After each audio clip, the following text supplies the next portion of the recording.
나는 내 눈앞에 항상 천국과 지옥 둘 다를 있게 하고 싶다. 매일 이 둘을 생각해 본다는 것은 모든 사람들을 이성적이고 신앙적으로 만든다고 생각한다. 이 말은 1747년 존 웨슬리가 한 말입니다. 참으로 우리 모두에게 천국과 지옥을 항상 생각하고 기억하는 것이 필요합니다. 왜냐하면 수많은 사람들이 동물처럼 비이성적이고 불신자처럼 비신앙적으로 살아가고 있고 또 그러기가 쉽기 때문입니다. 천국과 지옥은 실제로 존재하고 우리는 언제 죽을지 모릅니다. 그런데도 마치 현세만 있고 내세가 없는 것처럼 살아가고 있습니다. 이런 사람들이 너무나 많습니다. 세상에 이보다 비이성적이고 비신앙적인 것이 또 어디에 있겠습니까? 저는 듣기 전에 여러분이 사람답게 이성적이 되고 신자답게 신앙적이 되길 원합니다. 그런데 이 일에 가장 도움이 되는 것이 부자와 나사로의 비유입니다. 그래서 이 비유를 상고해 보고자 합니다. 우선 부자와 나사로의 이야기는 비유일까요? 아니면 실화일까요? 고대의 성경 주석가 데오피라크트는 유대인들의 전설에 의하면 나사로가 예루살렘에 살았다고 전합니다. 또 전승이나 어떤 사본들에는 부자의 이름이 니느웨라고 나옵니다. 그래서 본문이 비유가 아니라고 실화라고 보는 설교자와 학자들이 의외로 많습니다. 먼저 존 웨슬리는 이 이야기는 단순히 하나의 비유인가? 혹은 실제적 사실인가? 본문 안에 설명이 쉽지 않은 하나나 혹은 두 가지 때문에 단순한 비유로 많은 사람들에 의해 믿어지고 주장되었다. 특히 지옥에 있는 사람이 어떻게 낙원의 사람과 대화할 수 있는가가 이해하기 어렵다. 그러나 우리가 이것을 설명할 수 없다고 인정하더라도 어떤 부자가 있었다는 직설적인 주님의 주장을 뒤엎을 것인가? 부자가 없었는가? 이런 사람이 결코 존재하지 않았는가? 그리고 나사로라 이름한 거지가 있었는가? 없었는가? 우리 주님이 적극적으로 주장하는 것을 적극적으로 부인하다니 참으로 당돌하지 않은가? 또 존 라일 감독은 이렇게 말했습니다. 나는 이것이 실제 역사로 간주되어서는 안 될 이유를 찾지 못한다. 그것은 우리 주님의 모든 비유들의 방식을 따라 하나의 교훈을 지적하기 위하여 사용된 실제 이야기로 보인다. 그 이런 말을 덧붙였습니다.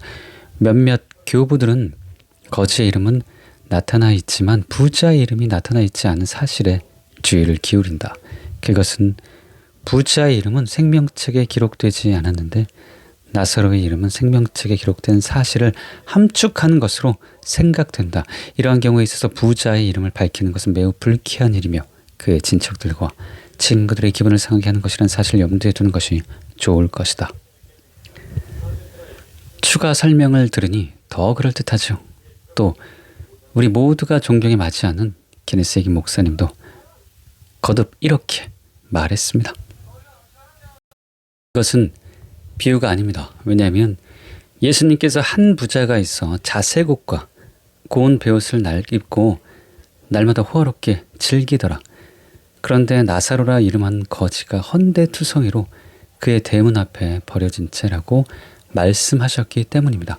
분명히 예수님께서는 이 말씀을 하실 때 실제 인물을 마음에 두고 계셨습니다. 이 성경 말씀은 많은 사람들이 생각하는 것 같이 비유가 아닙니다. 예수님은 모든 비유에서 이런 것은 저런 것과 비슷하다라고 말씀하셨습니다. 이 구절에서 이런 것은 저런 것 같다고 말씀하고 있지 않습니다. 예수님은 단지 이렇게 말씀하셨습니다. 한 부자가 있어. 그런데 나사로라 이름하는 한 거지가 어떤이란 말은 확실한 것으로 우리는 비유를 말할 때 어떤이라는 단어를 사용하지 않습니다. 예수님께서는 어떤 한 부자가 있었다고 말씀하셨습니다. 그는 이 세상을 떠나서 그가 이 고통의 장소라고 불렀던 곳으로 내려갔음이 분명합니다. 심지어 유명한 강해 설교자 이동원 목사님도 본문에 대해 이렇게 말합니다. 본문은 한 부자가 있어라고 시작합니다. 이 구절은 많은 사람들에게 소위 부자와 거지 나사로 비유로 일컬어지고 있습니다. 그러나 이 말씀은 비유가 아닐 수도 있습니다. 누가 비유라고 했습니까? 성경에 비유라는 암시가 있을 때는 그것을 비유로 해석할 권리가 우리에게 있습니다. 실상 성경은 이것을 비유라고 말하지 않습니다. 이것은 얼마든지 사실일 수가 있습니다. 저는 마음을 다하여 말합니다. 예수님께서는 틀림없이 실제로 있었던 한 사람의 역사적 사실을 통하여 천국과 지옥의 엄숙한 메시지를 선포하려고 시도하신 것일 수 있습니다. 어떻게 보십니까? 들어보니 정말로 비유가 아닌 것 같지요. 그러나 모두 이렇게 생각하는 것은 아닙니다. 일례로 유대한 하나님의 사람 찰스 G. 피니는 본문에 대해 이렇게 말했습니다. 이 말씀은 분명하게 단언할 수 없지만 하나의 비유라고 볼 수 있습니다. 이 말씀에 기록된 일이 실제로 똑같이 발생할 수도 있겠지만 상황으로 미루어 판단하건대 비유라고 보아야 합니다. 또한 대부분의 학자가 본문을 비유로 생각합니다. 그렇다면 과연 둘 중 어느 것이 옳을까요?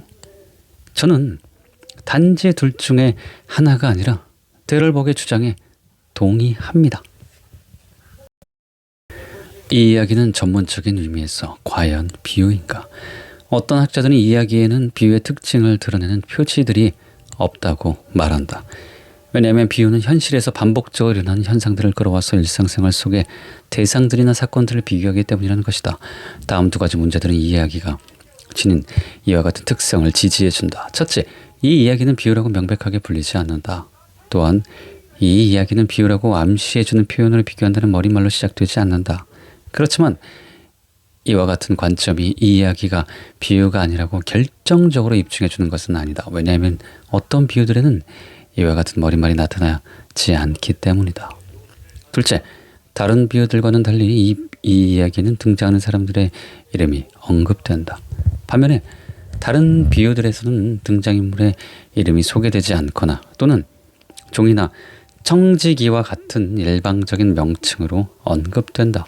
이 점은 다른 비유들이 지닌 일상생활의 특성을 드러내준다. 그리고 이 이야기는 심판이나 잔치의 이미지가 아니라 유일하게 죽은 다음에 전개되는 삶에 대한 묘사이다. 따라서 비유라는 용어가 지닌 전문적인 의미에서 말할 때 이 이야기는 단순한 비유가 아니다.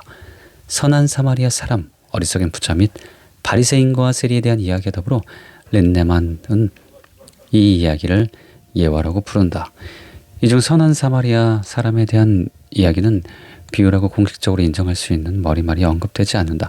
하지만 이 이야기가 대부분의 다른 비유들과 똑같지 않다는 것은 이 이야기가 어떤 사항이나 가르침에 대해 예증해 주거나 비교해 주지 않는다는 것을 의미하지 않는다. 이 이야기는 예화라고 불러야 한다. 물론 예화가 비유라는 개념 아래에 분류되며 또한 특별한 범주를 이루고 있다고 주장한다. 따라서 이 이야기를 비유적인 특성을 지닌 이야기라고 부르는 것이 전적으로 틀릴 것은 아니다. 이 이야기는 현실 생활과 관련해서 일어날 수 있는 사후의 상황을 가정하면서 그것을 생생하게 묘사해준다.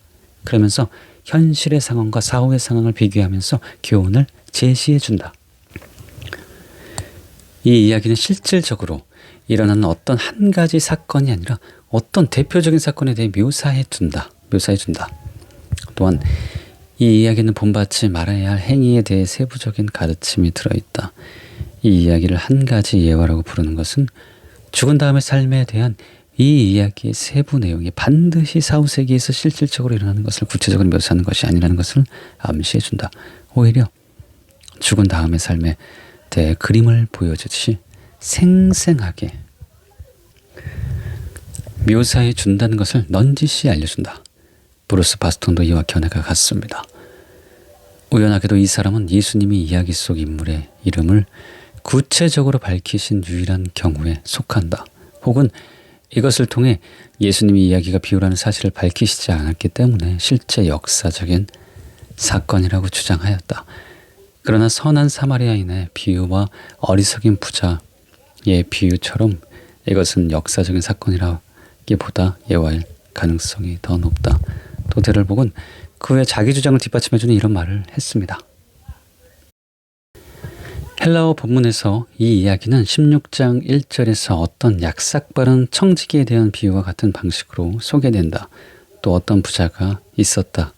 이와 같은 유형의 머리말은 여기서 소개되는 이야기가 비유라는 것을 알려준다. 어떤 부자는 날마다 가장 좋고 화려한 옷을 입고 또한 진수성찬을 먹으면서 살았다. 하지만 가난한 사람과 달리 여기서 부자의 이름은 소개되지 않는다. 따라서 이 이야기는 어떤 부자의 이름을 구체적으로 밝혀주는 것보다 부자들 전체의 초점을 맞추는 표현 방법을 선택하고 있다. 예수님은 어떤 특정한 부자를 머릿속에 떠올리며 이 이야기를 들려주는 것이 아니다. 저는 이 설명에 공감이 되었습니다. 그 후 과연 그런가 하고 연구해 보았습니다. 그리고 이 주장이 틀렸다는 증거를 찾지 못했습니다. 때문에 저는 본문이 비유에 속하는 예화라는 대럴벅의 주장이 옳다고 생각합니다. 그런데 이처럼 본문이 실화가 아니라 예화라 할지라도 문제될 것이 없습니다. 왜냐하면 말씀하신 분이 사후세계의 실상을 누구보다 가장 잘 알고 계시는 우리 주 예수님이시기 때문입니다. 그래서 실화가 아니라도 충분히 권위가 있고 정확성이 담보가 되기 때문입니다. 더구나 실화가 아닐 경우 유리한 점까지 있습니다. 왜냐하면 하나의 실화일 경우에는 사후세계의 한 단면이 되지만 예화일 경우 오히려 사후세계의 종합적인 특성을 보여주는 것이기 때문입니다. 한편 지난해 6월 14일 토요일이었습니다. 교회에서 설교 준비를 마치고 차를 타고 집으로 가고 있는데 갑자기 본문에 나오는 부자와 나사로의 비유가 떠올랐습니다. 그때 성령님께서 이 세상을 살고 있는 우리에게 가장 중요한 세 가지 진리를 깨닫게 해 주셨습니다. 그리고 저는 이 세 가지가 오늘날 우리에게 참으로 필요하다고 강하게 느꼈습니다.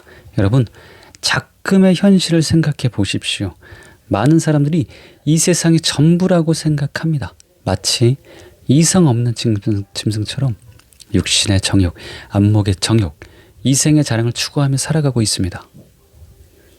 지능 외에는 동물과 사람의 구분이 사라지고 있습니다. 세상이 노아의 때와 롯의 때처럼 되어가고 있습니다. 주님 오실 날이 가까워지고 있습니다. 그래서 저는 오늘날 우리에게 가장 필요한 말씀이 바로 본문이라고 생각합니다. 그러므로 그때 깨달은 것을 이 설교를 통해 나누고자 합니다. 부자가 되는 것이 아니라 천국에 가는 것이 중요하다. 본문은 한 부자가 있어라는 말로 시작합니다. 사람들이 다 되기를 원하는 것이지요.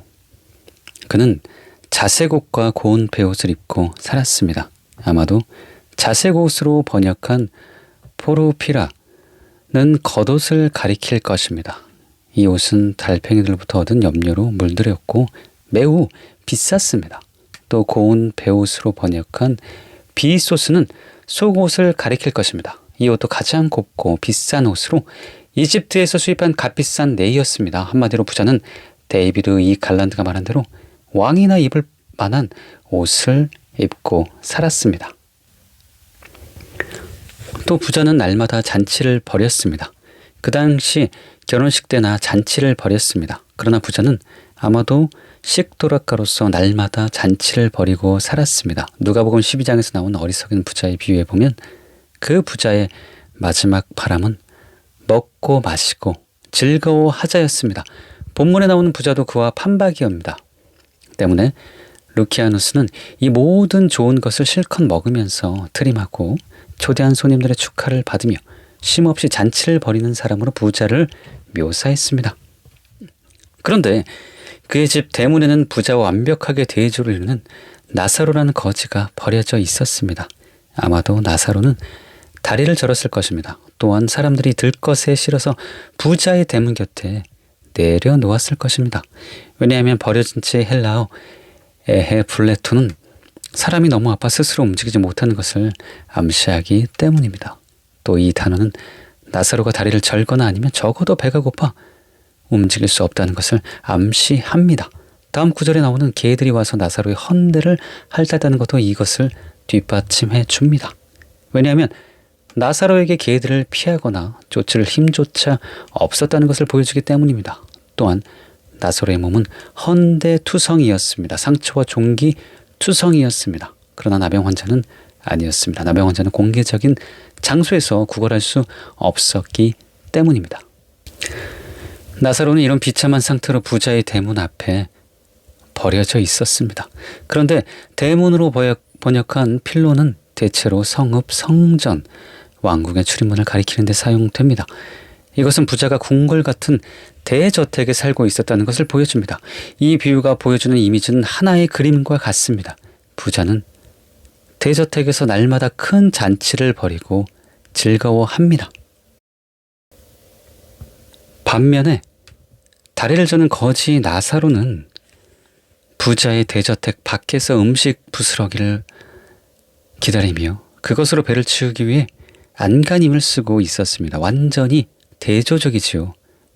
바이스는 사람들이 거지 나사로를 마치 죽은 송장처럼 취급했다고 설명합니다.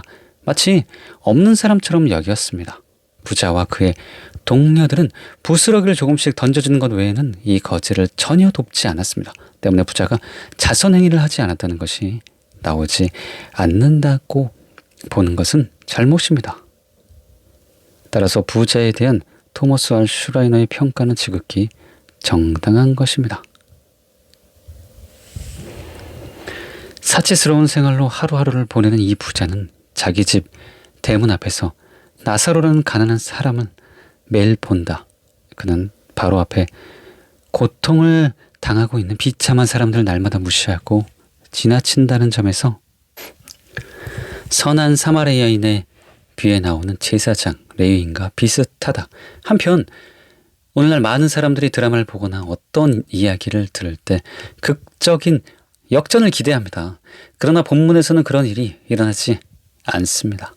나사로와 부자 둘 다 끝까지 가난한 자와 부자로 살다 죽었기 때문입니다. 더구나 장사되었다는 말이 부자에게만 사용되었습니다.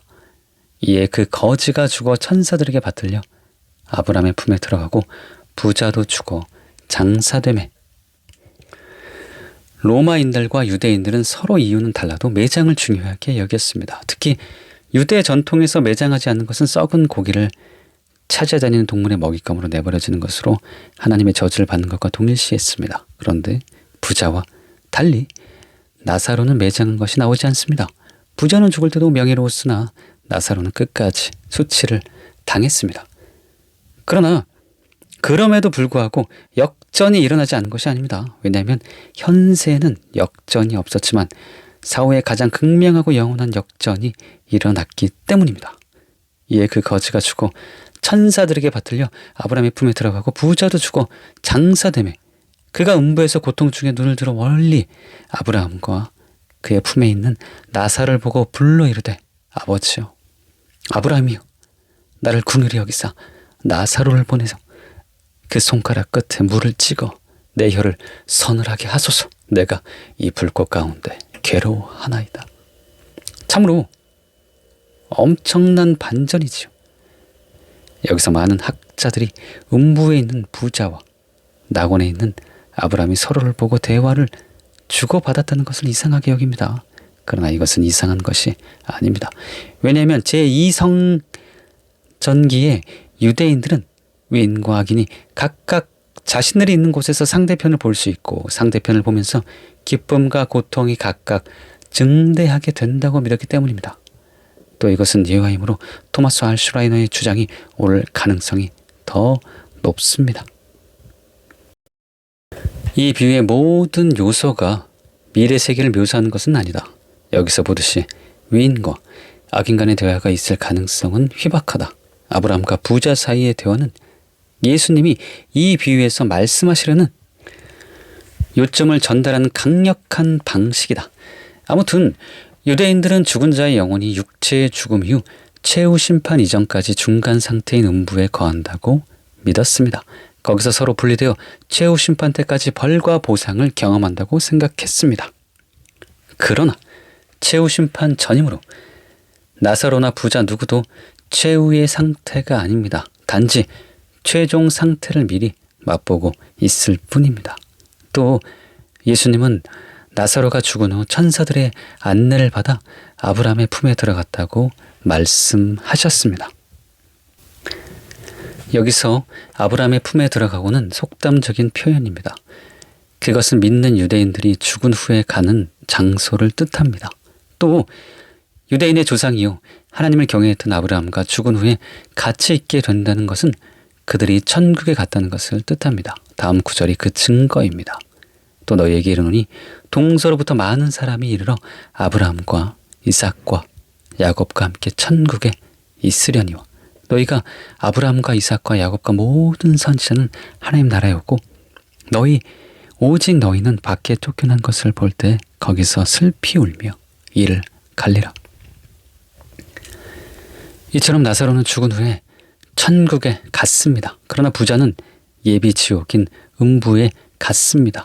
거기서 그는 고통 중에 눈을 들어 멀리 아브라함과 그의 품에 있는 나사로를 보았습니다. 그런데 자신이 세상에서 누리던 부가 주는 영향력에 너무 익숙해져 있어서 그는 음부에서도 상황이 바뀌지 않은 것처럼 행동합니다. 즉 나사로를 심부름을 시켜도 될 인물로 착각합니다. 이것을 통해 우리는 부자의 교만과 뻔뻔함을 엿볼 수 있습니다. 왜냐하면 자신이 생전에 나사로의 필요에 응하지 않았다는 것을 조금도 생각하지 않고 있기 때문입니다. 아무튼 부자는 입을 열어 아브라함에게 이렇게 간청했습니다.